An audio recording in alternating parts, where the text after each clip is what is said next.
ॐ अज्ञानतिमिरान्धस्य ज्ञानाञ्जनशलाकया चक्षुरुन्मीलितं येन तस्मै श्रीगुरवे नमः।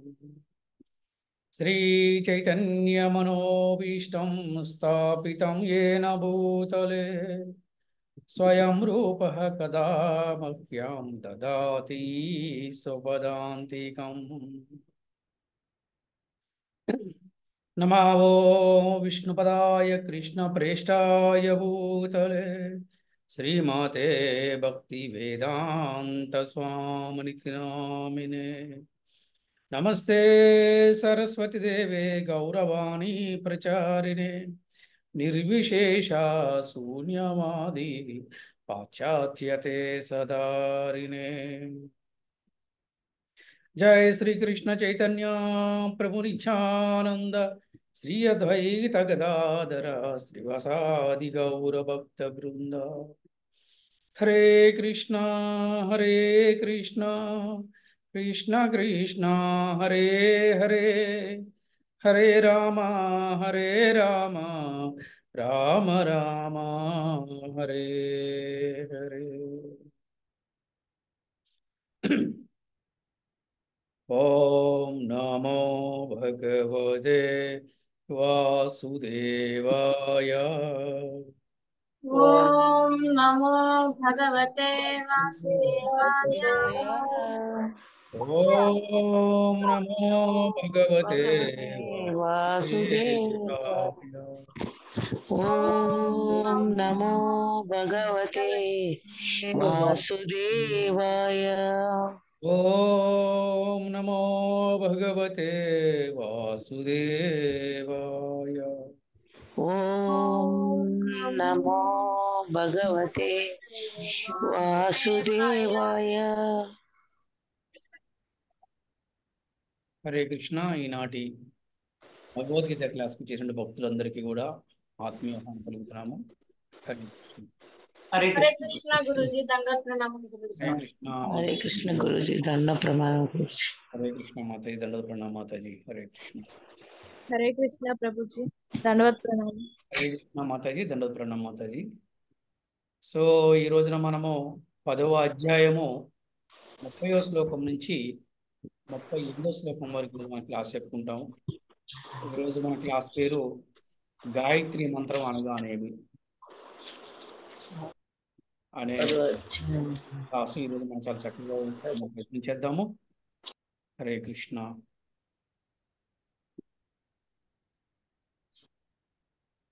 ఈరోజు సెషన్ 57.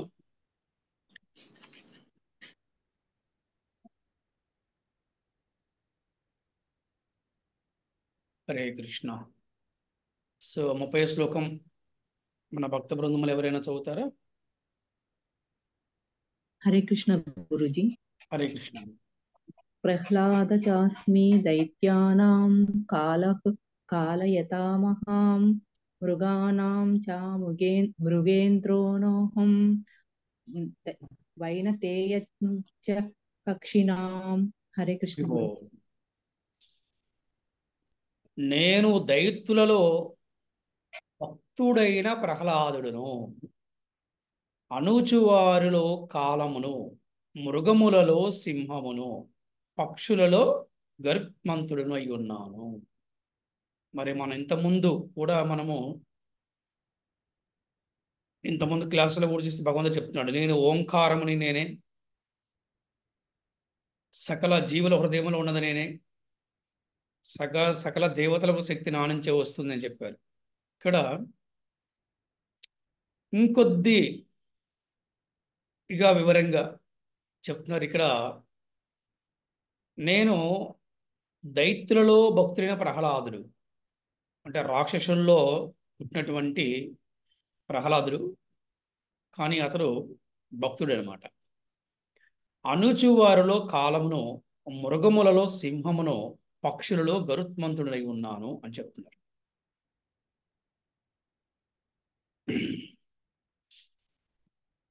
ఒకసారి భాష్యం కూడా శ్రీల ప్రభుపాదులు వారు ఏ విధంగా భాష్యం రచించారు ఒకసారి మనం చదువుదాము. పద్మజ ఒకసారి మీరు భాష్యం చదువుతారా? చదువుతాం. శ్రీల ప్రభుపాది వారి భాష్యంకి జై, శ్రీల గురుదేవ్కి జై. భాష్యము. దితి మరియు అదితి అక్క చెల్లెళ్ళు. అదితి కుమారులు ఆదిత్యులనియు దితి కుమారులు దైత్యులనియు పిలువబడుడి. ఆదిత్యులందరూ భగవద్భక్తులు, దైత్యులందరూ నాస్తికులు. ప్రహ్లాదుడు అట్టి దైత్య కుటుంబమున జన్మించినప్పటికీ అతడు బాల్యము నుండి మహాభక్తుడు. భక్తియుక్త సేవ చేతను దైవీ స్వభావము చేతను అతడు శ్రీకృష్ణుని ప్రతినిధిగా పరిగణింపబడుచున్నాడు. దమన శక్తి లేక అనసగల శక్తిత్వములో అనేకములున్నవి. అయినను కాలము మాత్రము భౌతిక విశ్వమునందలి సమస్తమును అణచివేయునదై ఉన్నది కనుక అది శ్రీకృష్ణునికి ప్రాతినిధ్యము వహించింది. అన్ని మృగములలోనికి సింహము మిక్కిలి భయంకరము మరియు శక్తివంతమైనది. అట్లే లక్షలాది పక్షి జాతులలో విష్ణువునకు వాహనమైన గరుడు మిక్కిలి గొప్పవాడు. హరే కృష్ణ.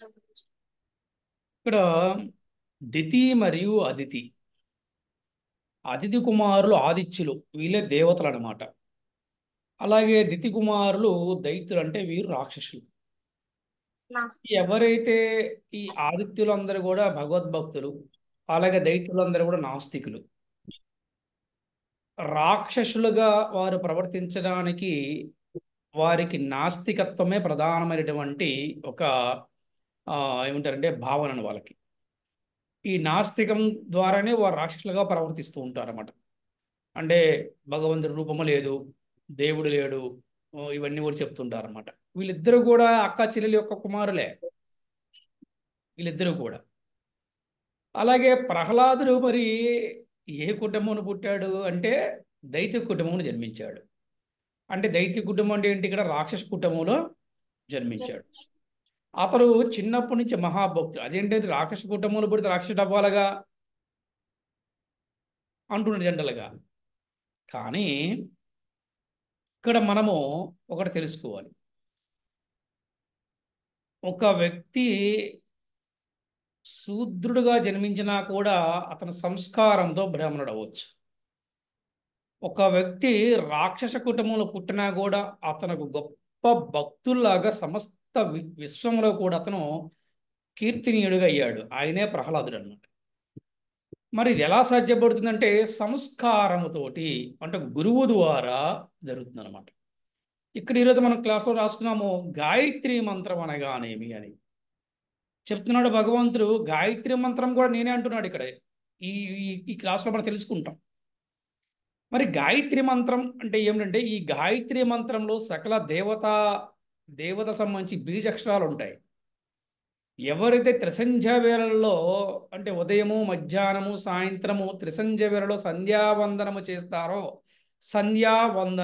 వందనం అంటే ఏంటంటే ఉదయము మధ్యాహ్నము సాయంత్రము 3 సార్లు, అంటే త్రిసంధ్య వేళలో గురువుకి భగవంతుడికి ఎవరైతే వందనము, దీన్ని ఏమంటారంటే దీన్నే సంధ్యావందనం అంటారన్నమాట. అంటే ఎవరైతే గురువుకిను భగవంతుని స్మరించుకుంటారో వారు సకల పాపాల నుంచి బయటపడతారని, సకల భౌతికమైన విషయాల పట్ల నుంచి విముక్తి పొందుతారని, సకల దుఃఖాల నుంచి వారికి ఉపశమనం కలుగుతుందని చెప్తున్నమాట. ఇదే గాయత్రి మంత్రం యొక్క ముఖ్య ఉద్దేశం.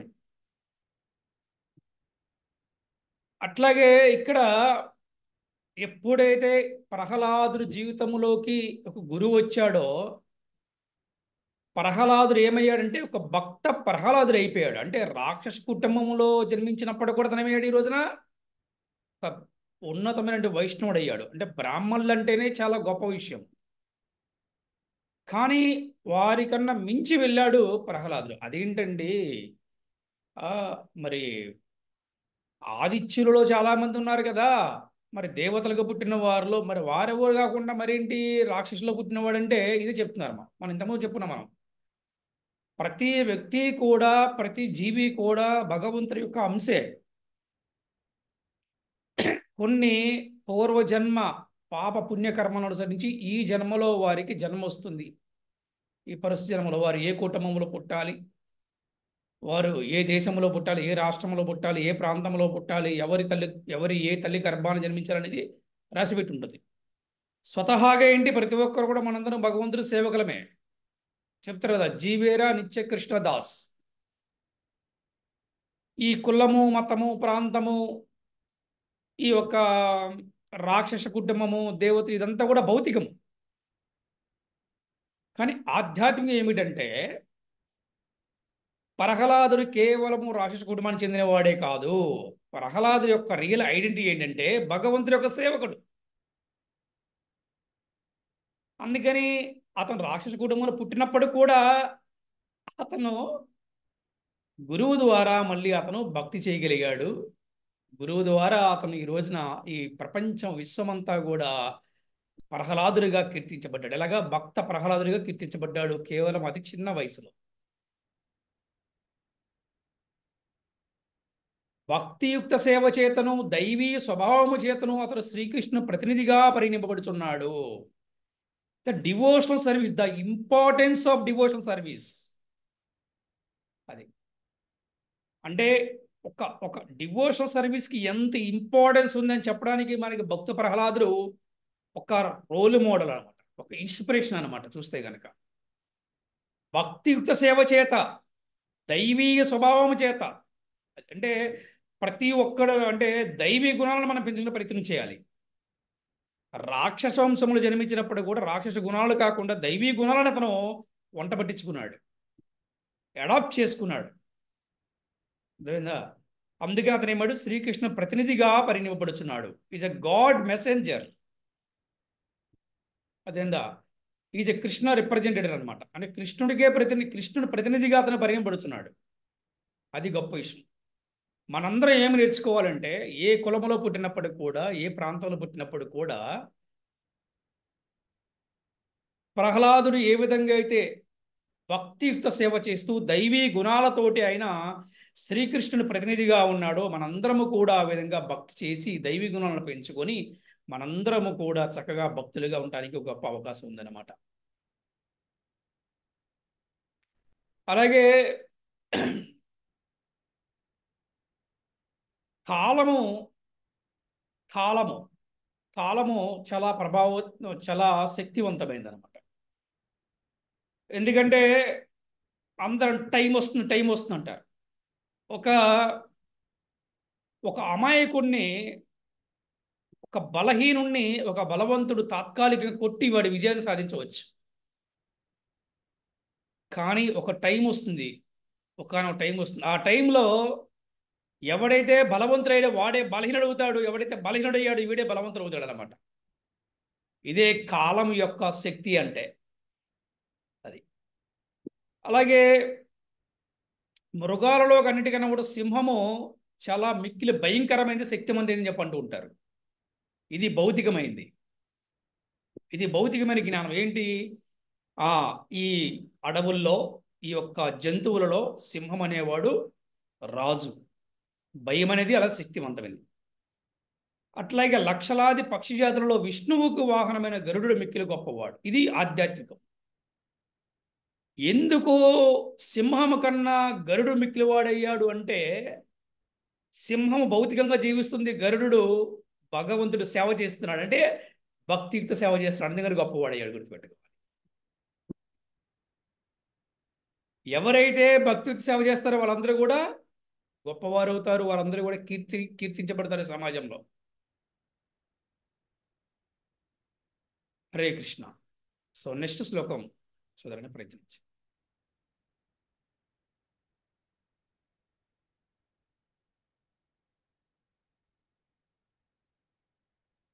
హరే కృష్ణ గురూజీ. పద్మజ గురూజీ. హరే కృష్ణ. పవనః పవతామస్మి రామః శస్త్రభృతామహం జశానాం మకరశ్చాస్మి స్రోతసామస్మి Jahnavi. Hare Krishna. Very good.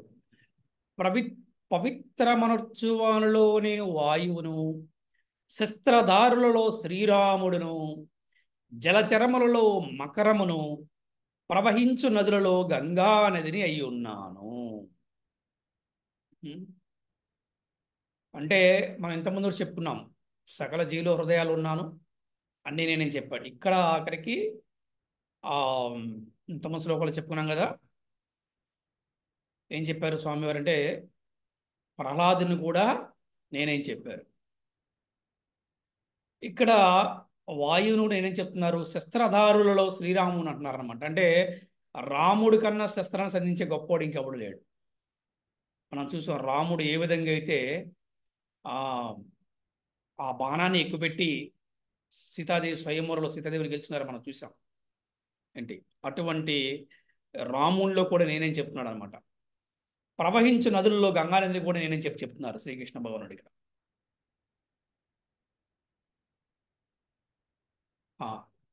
Continue చేయండి నెక్స్ట్ శ్లోకం.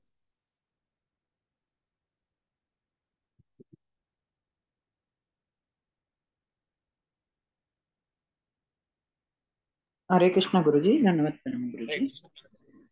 सर्गानामादिरन्त्या मध्यं चैवाहमर्जुन आध्यात्म विद्या विद्यानां वादः प्रवदतामहम्। ఓ అర్జున, సమస్త సృష్టికి ఆది అంతము మధ్యము కూడా నేనే. అదే విధముగా నేను శాస్త్రములలో ఆత్మకు సంబంధించిన ఆధ్యాత్మిక విజ్ఞాన శాస్త్రమును, తర్కములలో నేను తత్వ నిర్ణయమును అయి ఉన్నాను. ఇంకా డీటెయిల్ చెప్తున్నాడు అర్జునుడికి. సమస్త సృష్టికి కూడా ఆది అంతము మధ్యమును కూడా నేనే అన్నాను అనమాట. అలాగే శాస్త్రాల్లో కూడా ఆత్మకు సంబంధించిన ఆధ్యాత్మిక విజ్ఞాన శాస్త్రం కూడా ఆయనే. మనం విన్నాం, భగవద్గీత అంతా కూడా ఆయనే బోధించారు స్వయంగా.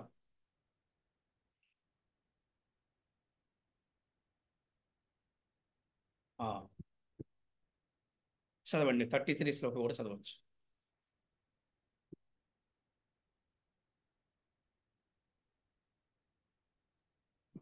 हरे कृष्ण गुरुजी। హరే కృష్ణ. अक्षराणामकारोऽस्मि द्वन्द्वः सामासिकस्य च अहमेवाक्षः कालो दाताहं विश्वतो मुखः। ఇగో అక్షరములో లేను అకారమును, సమాసములలో ద్వంద్వ సమాసమును, నేనే అక్షయమైన కాలమును, సృష్టికర్తలలో బ్రహ్మను అయ్యున్నాను. అంటే ఒక మనిషికి చదువు కూడా భగవంతుడితోనే మొదలవుతుంది. అక్షరాల్లో ఆ కూడా భగవంతుడే. ఏంటి సృష్టికర్తలలో బ్రహ్మను, అలాగే కాలముని, ఏది అక్షయమైన కాలమును. అంటే అక్షయం అంటే ఏంటి? క్షయము లేనిది. మంచి రోజు, మంచి గడియలు, పుణ్యతిథి, విష్ణు తిథి, కృష్ణ తిథి, ఏకాదశి, పౌర్ణమి, ఇవన్నీ కూడా భగవంతుని చెప్తున్నాడు అనమాట.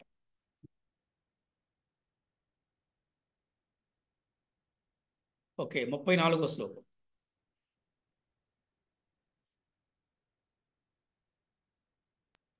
हरे कृष्ण गुरुजी।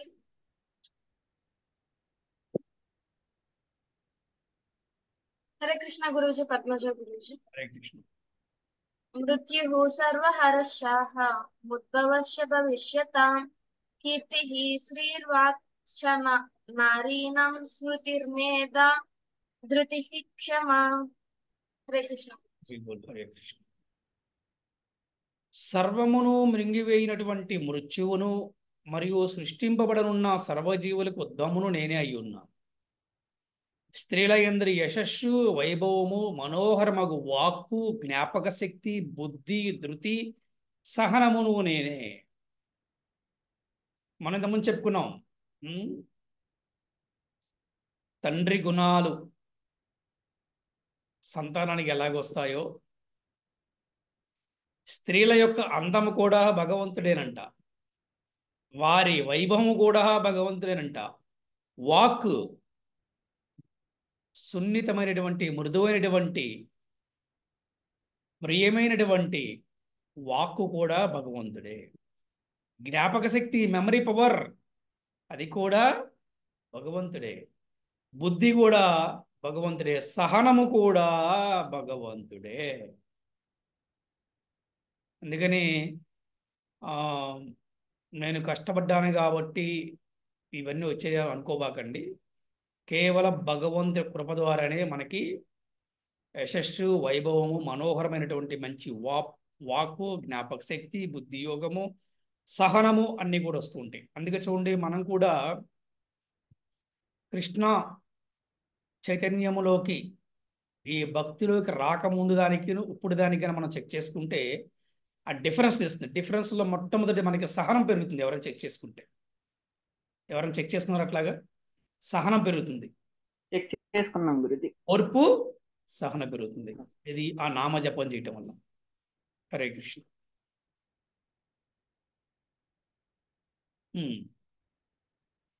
35వ శ్లోకం. హరే కృష్ణ గురూజీ. హరే కృష్ణ. బృహత్సామా తదాస్నాం గాయత్రీ ఛందసామహం మాసానాం మార్గశీర్షోః హమృతూనాం కుసుమాకరః. హరి బోల్. సామవేద మంత్రములు లేను బృహత్సామమును, కవితా ఛందస్సులలో గాయత్రిని, మాసములలో మార్గశీర్షమును, ఋతువులలో వసంత ఋతువునై ఉన్నాను. గాయత్రి మంత్రం కూడా భగవంతుడే, వసంత ఋతువు కూడా భగవంతుడే, అలాగే సామవేద మంత్రాలకు కూడా భగవంతుడే, కవితా ఛందస్సులలో కూడా గాయత్రి అని చెప్తున్నాడు అనమాట. ఇప్పుడు అర్థమేంటుంది గాయత్రి మంత్రం అంటే ఏమిటి అనేది ఈరోజు మన క్లాస్ ద్వారా మనం తెలుసుకోవచ్చు. గాయత్రి మంత్రం కూడా భగవంతుడే.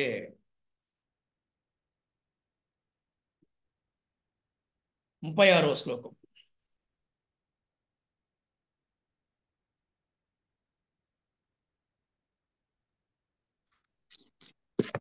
హరే కృష్ణ గురుజీ.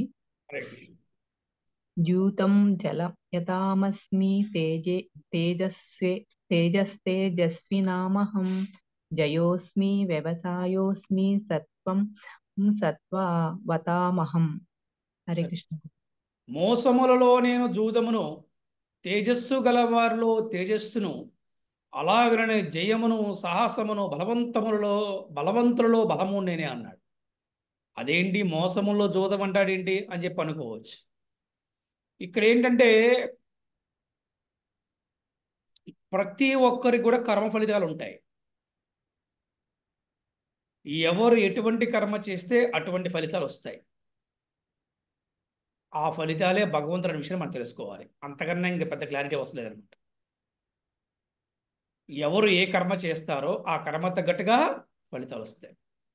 భావగ్రహి జనార్దన, నీవు ఏ భావముతో కర్మ చేస్తావో ఆ వేరే ఫలితాలు వస్తాయన్నమాట. అందుకని ఇక్కడ ఏం చెప్తున్నారు, మోసాలలో జోదమును కూడా నేనే అంటున్నాడు ఆయన. ఇక్కడ మనం చూసి ధర్మరాజు జూదం ఆడాడు కదా, దానివల్ల నష్టము ఎంత జరిగింది చూశారు కదా. అంటే ఇక్కడ ఏంటి, కొంతమంది తప్పుగా అర్థం చేసుకునే అవకాశం ఉంటుంది. అరే కృష్ణుడు జోదం ఏంటండి అని అనుకోవచ్చు, ఆపొచ్చు కదా అని చెప్పి అనొచ్చు. అలా కాదు, ఎవరి కర్మానుసారం వాడు కర్మ చేస్తూనే ఉంటాడు. అది విధి యొక్క ధర్మం అనమాట. కానీ అటువంటి కర్మని భగవంతుడి కరుణ చేత, భగవంతుడి మీద ఉన్నటువంటి విశ్వాసం చేత కూడా కర్మని మనము తప్పించుకోవడానికి అవకాశం ఉంది. ఆ కర్మను మన భగవంతుడు సంబంధం పెట్టి కర్మ చేయడానికి అవకాశం ఉందన్నమాట. అప్పుడు ఎవరికి ఎటువంటి ఇబ్బంది ఉండదు. కానీ ఎప్పుడైతే మనం భగవంతుడిని పక్కన పెట్టి మనం కర్మ చేస్తామో ఆ ఫలితాలకి బాధ్యత మనమే వహించాలన్నమాట. హరే కృష్ణ. 37 శ్లోకం.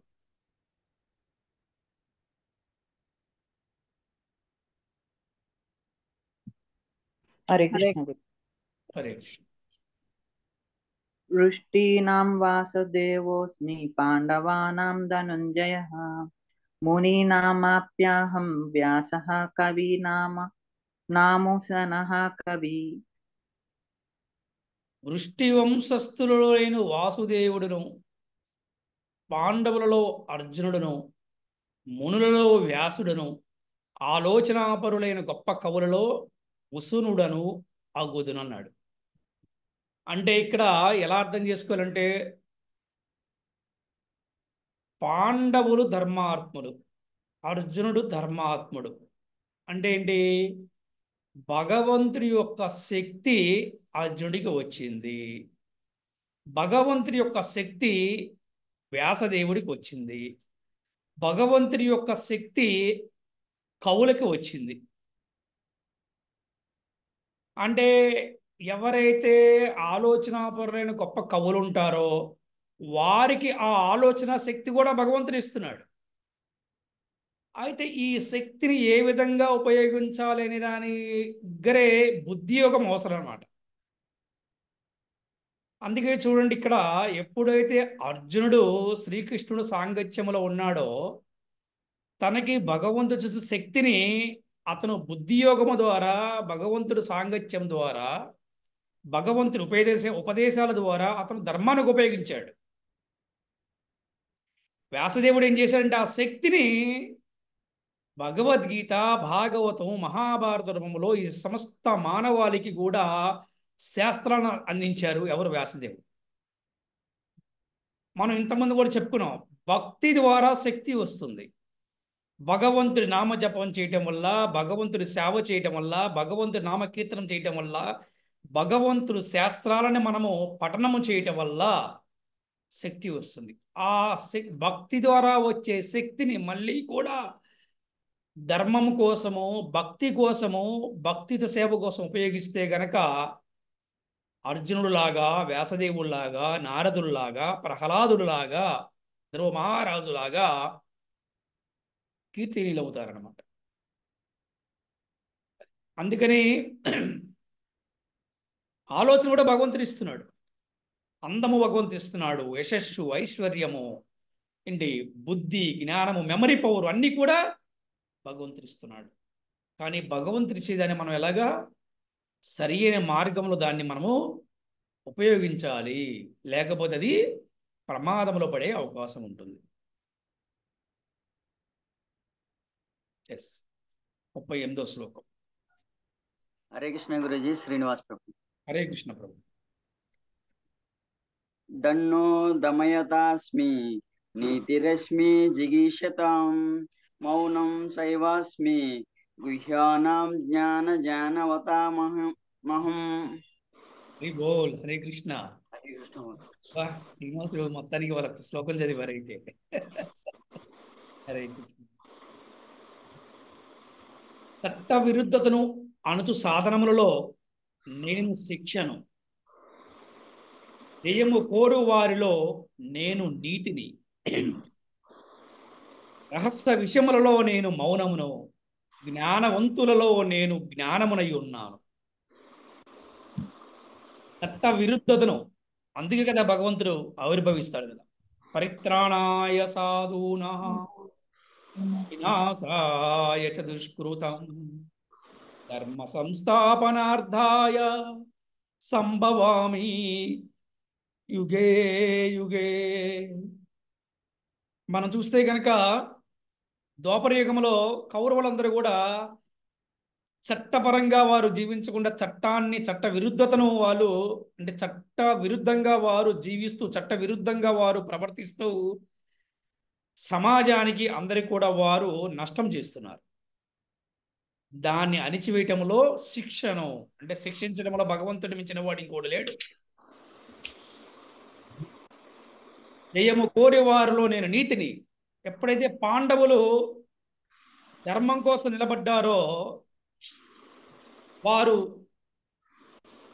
జయము కోరుకున్నారు. వారు దేనికి? నీతి, నిజాయితీ పాలన అందించాలి, ప్రజలకి మంచి పాలన అందించాలి, ప్రజలకి రామరాజ్యం లాంటి పరిపాలన అందించాలని చెప్పేసి ఎవరైతే వారు పాండవులు కోరుకున్నారో వాళ్ళలో నీతి ఎవరంటే భగవంతుడు అంట. అందుకే కదా పాండవులకి శ్రీకృష్ణ భగవానుడు ఏ విధంగా సహాయం చేసా మనం చూసాం. రహస్య విషయంలో లేని మౌనమును, మరి కొన్ని సీక్రెట్స్ ఉంటాయి కదా, అంటే మనము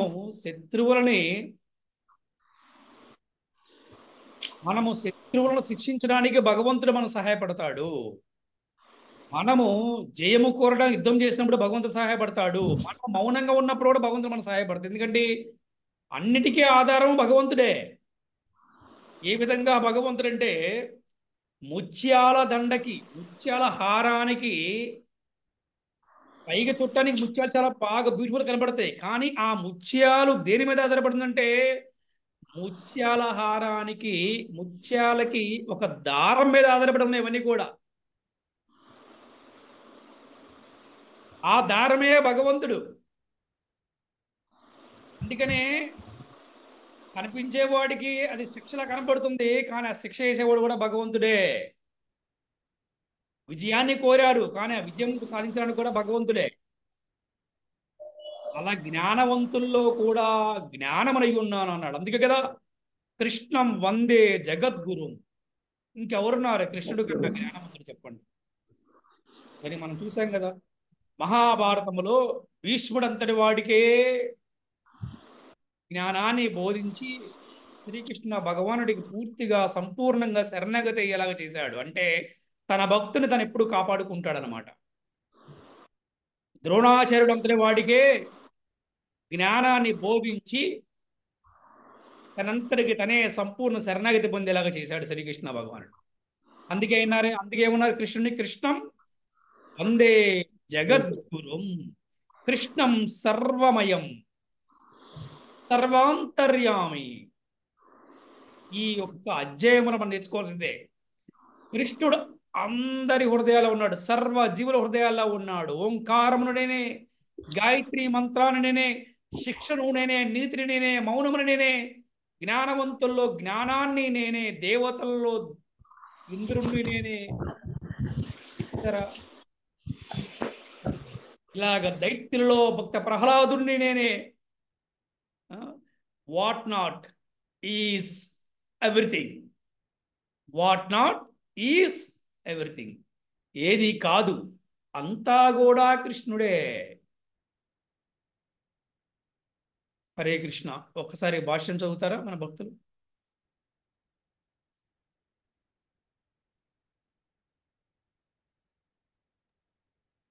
హరే కృష్ణ గురూజీ. భాష్యం నేను చదవనా గురూజీ?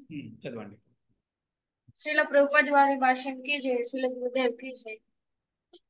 దండన సాధములు అనేకములు కలవు, వానిలో దుష్కృతులను శిక్షించినవి మిక్కిలి ప్రధానమైనవి. అట్టి దుష్కృతులు శిక్షింపబడినప్పుడు ఆ శిక్షను అమలుపరచువాడు శ్రీకృష్ణునికి ప్రాతినిధ్యము వహించును. ఏ కార్యరంగము నందైనను విజయము సాధింప యత్నించు వారిలో మిక్కిలి విజయవంతమైన అంశము నీతి. శ్రవణము, చింతనము, ధ్యానము అను రహస్యమైన కార్యములందు మౌనము ముఖ్యమైనది. ఎందుకనగా మౌనము ద్వారా మానవుడు వేగముగా పురోగతి సాధింపగలడు. జ్ఞానవంతుడు భౌతిక మరియు ఆధ్యాత్మిక పదార్థముల నడుమ గల భేదమును, భగవానుని ఉన్నత న్యూన ప్రకృతులలో గల భేదమును విశ్లేషించగలిగి ఉండును. అట్టి జ్ఞానము స్వయంగా శ్రీకృష్ణుడే. హరే కృష్ణ గురూజీ. కృష్ణ. చూస్తే కనుక దండన చేయడానికి అనేకమైనటువంటి సాధనాలు కలవు, కానీ వాటిలో దుర్మార్గులు శిక్షించడానికి మిక్కిలి ప్రధానమైనవి. అట్టి దుష్కృతులు శిక్షపడినప్పుడు ఆ శిక్షను అమలుపరచేవాడు శ్రీకృష్ణుడికి ప్రాతినిధ్యం వహించడు. ఫర్ ఎగ్జాంపుల్, ఒక జడ్జి ఉన్నాడు. ఈ జడ్జి కూడా భగవంతుడి యొక్క ప్రతినిధే. ఈ జడ్జి కూడా భగవంతుడు ప్రార్థిస్తూ వెళ్తాడు కోర్టుకి, ఈ రోజు నేను తీర్పు ఇవ్వాలి కాబట్టి ఈ తీర్పు మంచి తీర్పు ఇవ్వాలి అని. అంటే ఇక్కడ జడ్జి కూడా భగవంతుడి యొక్క ప్రతినిధి, రాజు కూడా భగవంతుడి యొక్క ప్రతినిధి, తల్లి కూడా భగవంతుడి యొక్క ప్రతినిధి. తల్లి, తండ్రి, గురువు, రాజు, ఈ విధంగా అందరూ కూడా వీళ్ళందరూ భగవంతుడి యొక్క ప్రతినిధులు. అలాగే ఏ కార్యరంగమునైందని విజయము సాధింపెత్తించే వారిలో మిక్కిలి విజయవంతమైన అంశం ఏంటంటే నీతి. నీతి ద్వారానే విజయాన్ని సాధించవచ్చు. అలాగే శ్రవణము, చింతనము, ధ్యానము అను రహస్యమైన కార్యములందు మౌనం ముఖ్యమైనది. కొన్ని సందర్భాల్లో కొన్ని సమస్యలకి పరిష్కారం దొరకనప్పుడు మనం మౌనం వహించడం చాలా మంచిది. మౌనం వహించడం మనకి చాలా మంచిది. ఫాస్ట్గా చేసుకుంటూ వెళ్ళిపోకూడదు, కొద్దిగా దాన్ని బ్రేక్ ఇవ్వాలి, దాన్ని పోస్ట్ పోన్ చేయాలి. ఎవరన్నా నిర్ణయం తీసుకోమని మనల్ని ఒకటేసారి ఫోర్స్ చేస్తూ ఉంటారు దానికి. అప్పుడు మనం ఏం చెప్పాలంటే ఎప్పుడు ఎస్ అని చెప్పకూడదు, నో అని చెప్పకూడదు అనమాట. Okay, I need some time అని అనుకుని మనము మౌనంలోకి వెళ్ళిపోవాలి. ఈ మౌనం ఎలా అంటే, కృష్ణుడి కథలో మనం ఏమైనా శ్రవణం చేయటం కానీ, జపం చేయటం కానీ, కాముగా ప్రశాంతంగా ఉంటే మళ్ళీ మనకి ఏమి చేయాలో మనకి క్లారిటీ వస్తుంది. మౌనం కూడా మనకి చాలా చాలా ఇంపార్టెంట్. అందుకని జ్ఞానం కూడా స్వయంగా శ్రీకృష్ణుడే. ఈరోజు మనకి ఈ కన్క్లూజన్ ఏంటి అంటే, చాలా మంది చెప్తుంటారు గాయత్రి మంత్రము చాలా గొప్పది. ముఖ్యంగా బ్రాహ్మణులకు, వైష్ణవులకు ఈ గాయత్రి మంత్రం ఉపదేశం చేస్తూ ఉంటారు. ఈ గాయత్రి మంత్రం ఉపదేశం తీసుకొని వీరు త్రిసంధ్య వేళలో ఎంతో పవిత్రంగా గాయత్రి మంత్రం జపం చేయటం వల్ల వీరికి సర్వ దేవతా శక్తులు వస్తాయి. సర్వ దేవతా శక్తులు వస్తాయి. అటువంటి గాయత్రి మంత్రానికి కూడా శ్రీకృష్ణుడే ఆధారము. అదే ఈరోజు మన క్లాస్ అన్నమాట. హరే కృష్ణ కృష్ణ కృష్ణ హరే హరే, హరే రామ రామ రామ హరే. శ్రీల ప్రభుపాదికి జై, శ్రీల గురుకి జై, అంతకు వైష్ణవ భక్త బృందకి జై. హరే కృష్ణ.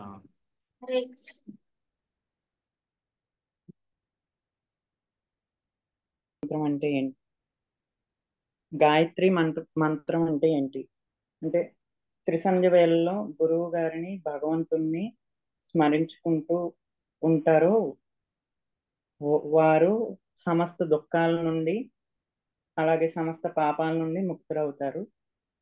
అది ఆ గాయత్రి మంత్రాన్ని చేయడం ద్వారా వచ్చే లాభము.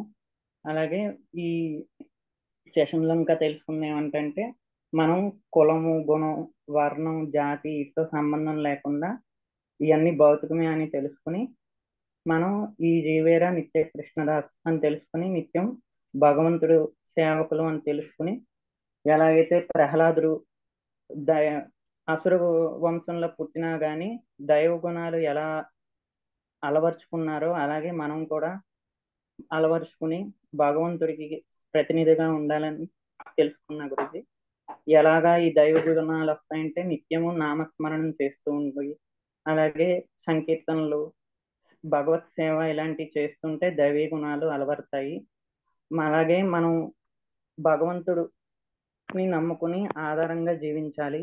ఎలా అయితే ముత్యాల హారంలో ముత్యాలే కనపడతాయి కానీ ఎవరికి ఆ దారం కనపడదు, అలాగే భగవంతుడు కూడా మనకి భౌతికంగా కనపడిపోయినా మనం ఆ దారంలాగే భగవంతుడు ఎప్పుడు ఉంటారు అని తెలుసుకుని మనం ప్రతిదీ భగవంతుడిని ఆధారంగా చేసుకుని జీవించుకోవాలి. అలాగే మనం ఏదైనా డెసిషన్ తీసుకునే ముందు చాలా మంది సలహాలు ఇస్తూ ఉంటారు, కానీ అందరూ సలహాలు వినాలి కానీ ఆచరించకూడదు. మనం ఎప్పుడైతే ఎప్పుడు ఆధ్యాత్మిక సాధన చేస్తుంటామో, అలాగే జపం అవ్వచ్చు, ఇలాగ అవ్వచ్చు, ఏదైనా ఒక అప్పుడు ఆ సాధన చేసుకుని సమయం తీసుకుని ఒక నిర్ణయంకి వచ్చి వారికి ఆధ్యాత్మిక గురువు గారు ఉంటే ఆధ్యాత్మిక గురువు గారికి చెప్పి ఆ సలహాని ఇలాగా ఆచరిస్తున్నాను గురువు గారు అని చెప్పి మొదలు పెడితే మనకి భగవంతుడు మనకి ఆజ్ఞ ఇచ్చినట్టు. ఈ విధంగా మనం జీవిస్తూ ఉంటే మనకి మనం విజయం సాధించినట్లే, ఎందుకంటే భగవంతుడిని కేంద్రంగా చేసుకుని జీవిస్తున్నాం కాబట్టి. అలాగే జ్ఞానం, మౌనం, గాయత్రి మంత్రం, ఓంకారం, అలాగే సమస్త సృష్టిలో ప్రతింది భగవంతుడు కాంది ఏదీ లేదు. What not everything is Krishna. ఆయనే భగవంతుడు, ఆయనే సకల సృష్టికి ఆయనే ఓనర్, అదే యజమాని, ఈశ్వరుడు. అలాగే భగవంతుడు మనం కర్మ చేస్తుంటే ఫలాన్ని ఇచ్చేది కూడా భగవంతుడే. ఆ ఫలాల్ని ఎలా భగవంతుడు ఇస్తాడంటే మన భావాలను బట్టి, భావగ్రహి జనార్దన. ఇంకా ఈ సెక్షన్ లో తెలుసుకుంది ఏంటంటే, కవి అంటే నాకు ఇప్పటిదాకా అర్థం తెలియదు గురించి, ఆలోచన పరుడని తెలుసుకున్న గురించి. ఇంకా మనకి భక్తి చేస్తే శక్తి వస్తుంది, కానీ ఆ శక్తిని సమాజం కోసం, ధర్మం కోసం ఉపయోగించుకోవాలని తెలుసుకున్న గురుజీ.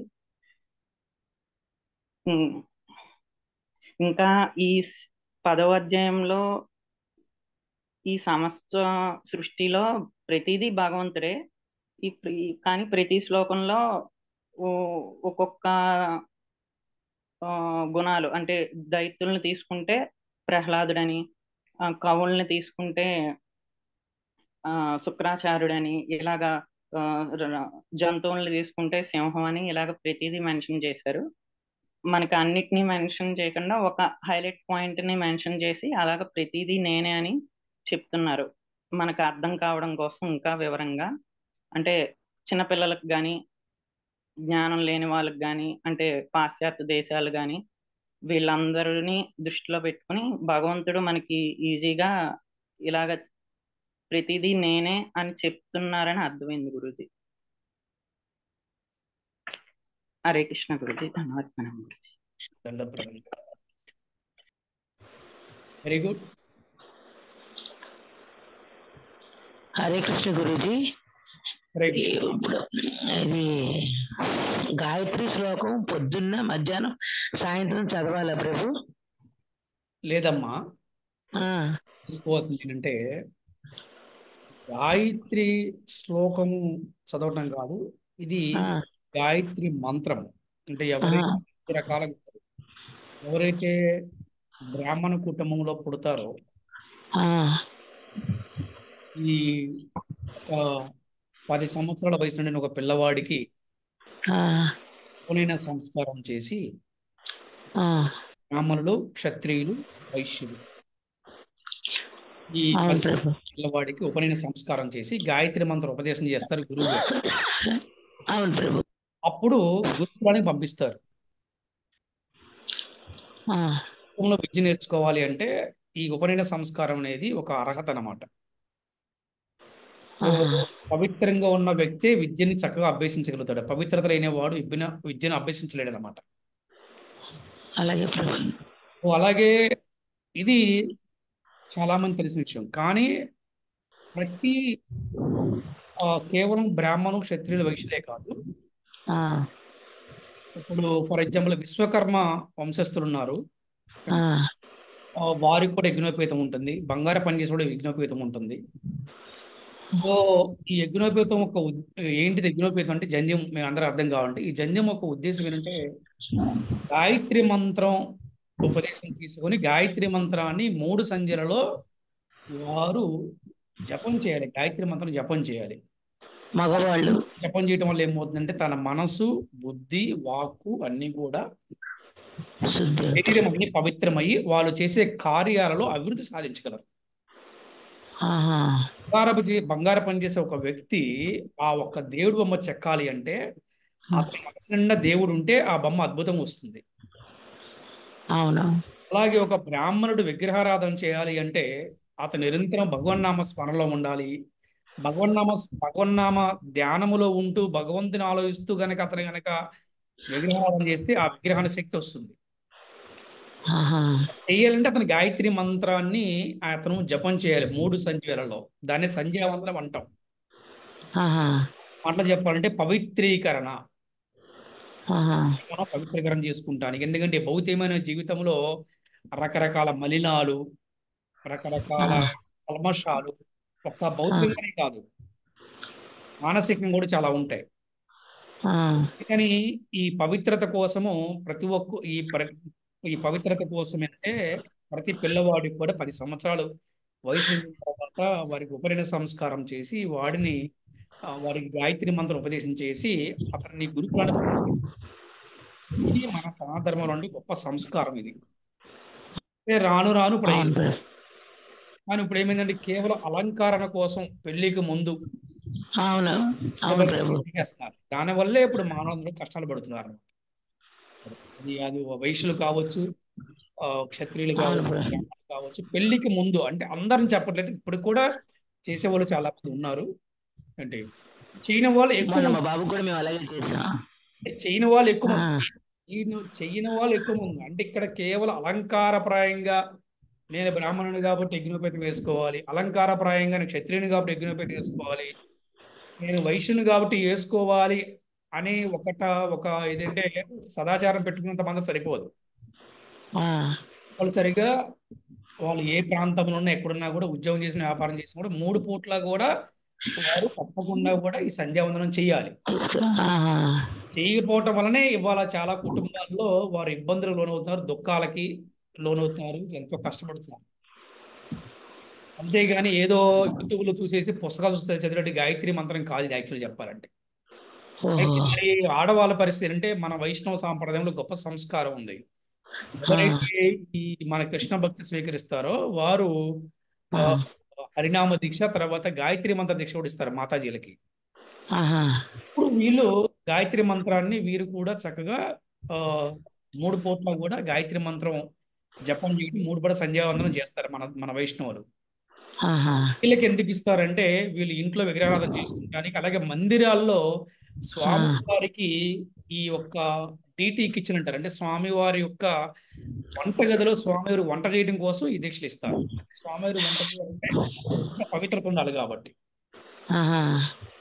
అది ఆ విధంగా ఇస్తారు. అందుకని స్త్రీలు కూడా గాయత్రి మంత్రాన్ని జపం చేయొచ్చు, కానీ స్త్రీ అయినా పురుషుడైనా ఒక మంచి ఆధ్యాత్మిక గురువు దగ్గర ఈ గాయత్రి మంత్రాన్ని ఉపదేశాన్ని తీసుకోవాలి, అప్పుడు చెయ్యాలి.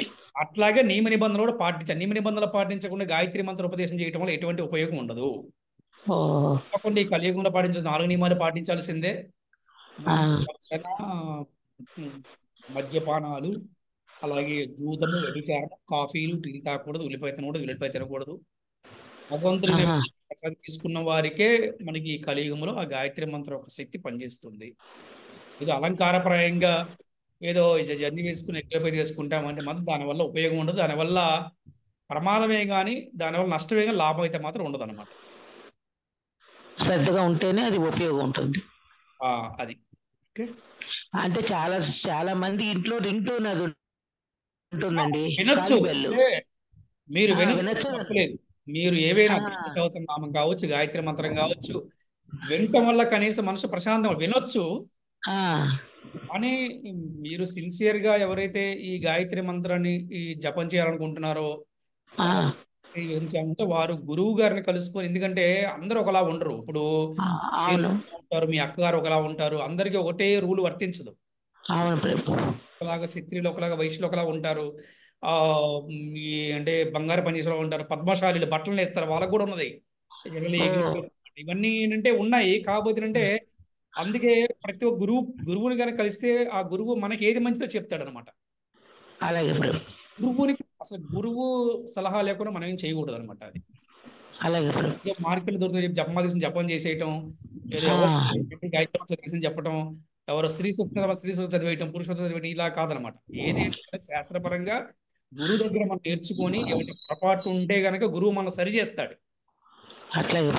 ఇప్పుడు మనం దాన్ని అందులో మంచిగా మనం సాధించవచ్చు అనమాట. దానివల్ల మనకి లాభము, కుటుంబానికి లాభం, సమాజానికి కూడా లాభం. ఎప్పుడైతే ఒక మంచి క్రమశిక్షణ ట్రైనింగ్ లేదనుకోండి, ఏమవుతుందంటే మనకి నష్టము, కుటుంబానికి నష్టం, సమాజానికి నష్టం. అందుకని మనం ఏదన్నా ఒక పని చేస్తే మనం చేసే పని వల్ల మంచి జరగని పర్లేదు, చెడు జరగకూడదు అని చెప్తుంటారు మన పెద్దలందరూ కూడా. అందుకని నేను మంచి చేయడానికి ప్రయత్నించాలి, లేకపోతే కామ్గా ఉండాలి, మౌనం వహించు, అంతే సింపుల్. అది మౌనం వహించు కొంతకాలం, మళ్ళీ అవకాశం ట్రై చేయి. అంతేగాని నేను చేసేస్తా ఏదో అలంకరణ కోసం, సమాజం చెప్పుకుంటే గొప్ప కోసం చెప్తుంటా ఏమండి.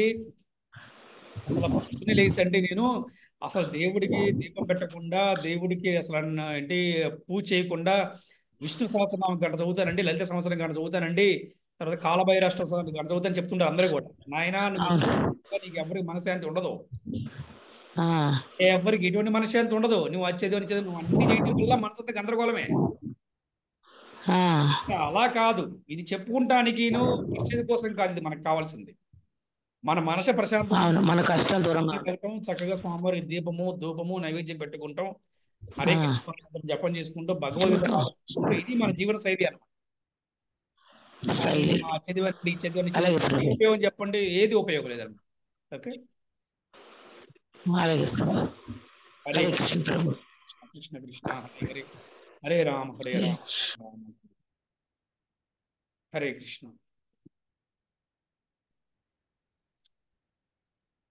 హరే కృష్ణ గురూజీ, పద్మజ గురూజీ. హరే కృష్ణ.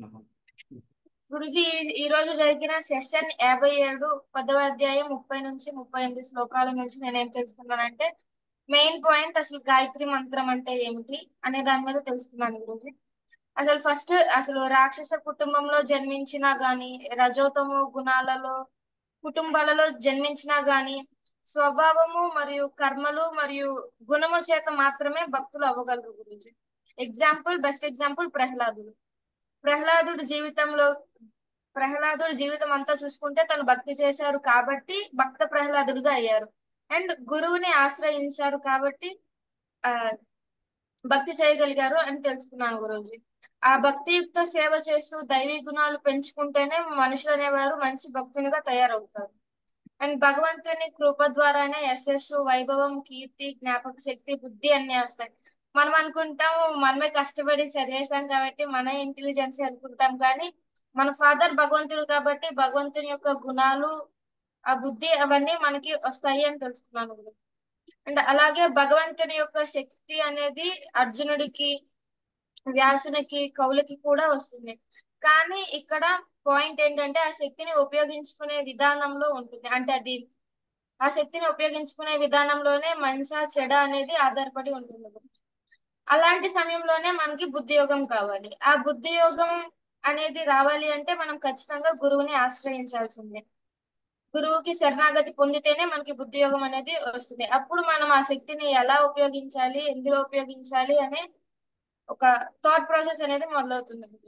అండ్ అలాగే జ్ఞానవంతుల్లో జ్ఞానం కూడా భగవంతుడే. అందుకే మనం అంటాము కృష్ణం వందే జగద్గురు అని, కృష్ణం సర్వమయం అని అంటాం. అండ్ ఫైనల్ గా గాయత్రి మంత్రం అనేది చాలా గొప్పది. సర్వ దేవతల శక్తులు కూడా కేవలం ఈ గాయత్రి మంత్రం త్రిసంధ్య వేళలో చేస్తే వస్తుంది. కానీ ఇక్కడ అటువంటి గాయత్రి మంత్రానికి అధిపతి కూడా శ్రీకృష్ణ భగవానుడే. గాయత్రి మంత్రం కూడా భగవంతుడే అని ఈ శ్లోకంలో చెప్తున్నారు గురుజీ. సో ఫైనల్లీ కృష్ణం సర్వమయం అని తెలుసుకున్నాను Guruji. Hare Krishna Guruji. Hare Krishna. Very good, very good. Hare Krishna. Okay, ఇంకెవరైనా చెప్తారా?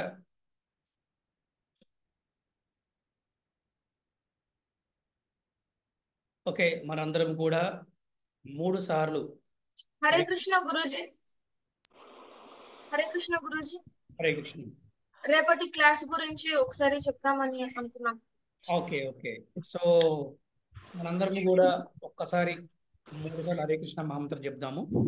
హరే హరే కృష్ణ కృష్ణ కృష్ణ హరే హరే, హరే రామ హరే రామ రామ రామ హరే కృష్ణ, హరే హరే కృష్ణ, కృష్ణ కృష్ణ కృష్ణ హరే హరే, హరే రామ హరే రామ రామ రామ హరే హరే, హరే కృష్ణ కృష్ణ కృష్ణ హరే హరే, హరే రామ హరే రామ రామ రామ హరే హరే. జై.